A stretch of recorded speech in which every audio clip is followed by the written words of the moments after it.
दोस्तों आप सभी का स्वागत है अपना भोजपुरी समाचार ताज़ा यूट्यूब चैनल पर। तो दोस्तों आज के इस वीडियो में हम बात करने वाले हैं जमाना कहेला पवन सिंह के गाने के वीडियो के बारे में 3 खास बात बताने वाले हैं। तो दोस्तों वीडियो में बने रहिए अंत तक।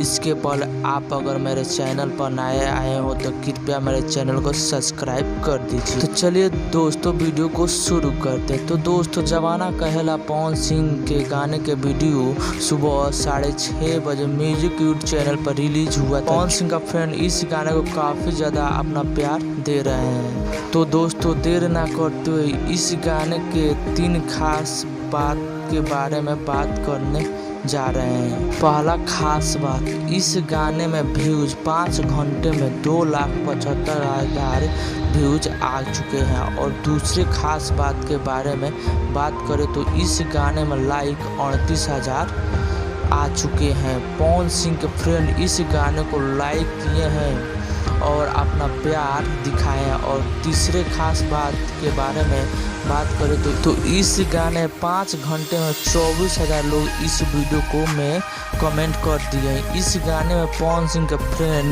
भीड़ तो नहीं दिए लेकिन लाइक और कमेंट पूरा फुल कर दिए। तो इस गाने के वीडियो के बाद एक और गाना का वीडियो आने वाला है। उस गाने का नाम है नजर मिलाओ भगवान से। यह गाना यूट्यूब पर आते ही धमाल मचा देगा। तो दोस्तों पवन सिंह का फ्रेंड इस गाने को देखने के लिए तैयार हो जाइए। तो दोस्तों हमारा वीडियो कैसा लगा कमेंट बॉक्स में जाकर कमेंट करके जरूर बताइए।